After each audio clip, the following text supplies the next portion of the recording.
Assalamualaikum warahmatullahi wabarakatuh. Sebelumnya perkenalkan, nama saya Game Fiansyah dengan 3 digit NIM terakhir 163. Di sini saya akan mempresentasikan atau menganalisis tentang jurnal Bung Ebi Ma'asan Mairudin yang berjudul Dinamika Partai Politik dan Positioning Ideologi, studi tentang pergeseran positioning ideologi partai-partai politik serta peserta pemilu 2014, di mana jurnal ini membahas bagaimana partai-partai di Indonesia mengalami pergeseran ideologi menjelang pemilu 2014, di mana banyak partai yang awalnya punya identitas ideologi yang kuat, baik Islam maupun nasionalis, itu ternyata bergeser ke arah tengah. Di mana itu demi menarik suara yang banyak, sehingga fenomena ini disebut Mairudin sebagai dari konsep all party, catch all party, yaitu partai yang berusaha merangkul semua golongan tanpa memegang teguh ideologi tertentu. Sehingga Mairudin menjelaskan bahwa setelah pemilu 2004 dan 2009, ideologi partai di Indonesia mulai kabur, sehingga krisis identitas dan meningkatnya pragmatisme membuat partai politik lebih fokus pada kekuasaan ketimbang perjuangan nilai.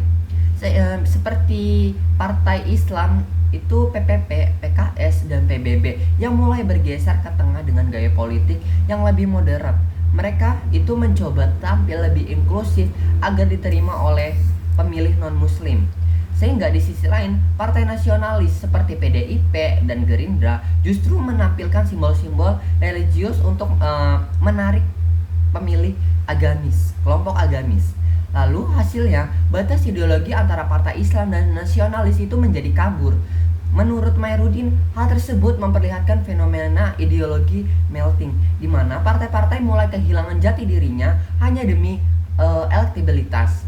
Di mana dalam penelitian Mairudin itu dibagi menjadi ke dalam 3 posisi ideologi utama, di mana yang pertama itu bagian kiri atau nasionalis sekuler seperti partai PDIP, Gerindra, dan Nasdem. Lalu yang bagian kanan atau Islam itu seperti PKS, PPP, PKB, PAN, dan PBB. Lalu yang di bagian tengah atau catch all party yang disebut oleh Mairudin itu seperti Golkar, Demokrat, dan Hanura.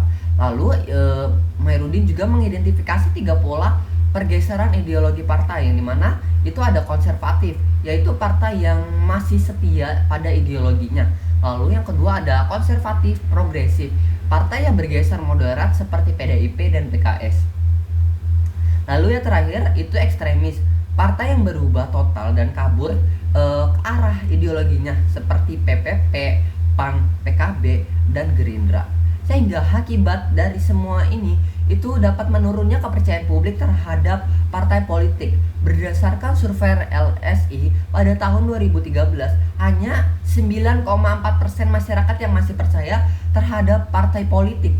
Nah, ini menandakan rakyat itu mulai jenuh terhadap partai yang hanya mengejar kekuasaannya saja tanpa adanya arah ideologis yang jelas. Sehingga menurut saya pribadi, analisis Mairudin ini sangat relevan dengan kondisi politik Indonesia saat ini. Kenapa? Karena fenomena pergeseran ideologi itu tidak hanya terjadi pada pemilu 2014 kemarin, melainkan juga terus berlanjut hingga saat ini. Di mana partai-partai seringkali menyesuaikan diri secara pragmatis tanpa adanya landasan nilai yang kuat, sehingga masyarakat semakin sulit membedakan mana partai nasionalis dan mana partai yang religius. Nah, saya pribadi juga setuju dengan adanya pandangan Mairudin, di mana bahwa partai politik harus memiliki arah yang ideologis yang jelas, bukan hanya ideologi sekedar simbol atau dokumen dalam AD atau partai ART, tetapi harus menjadi pedoman moral dan nilai perjuangan partai mengejar elektabilitas, melainkan kehilangan kepercayaan publik dan akhirnya membuat rakyat rakyat apatis terhadap demokrasi.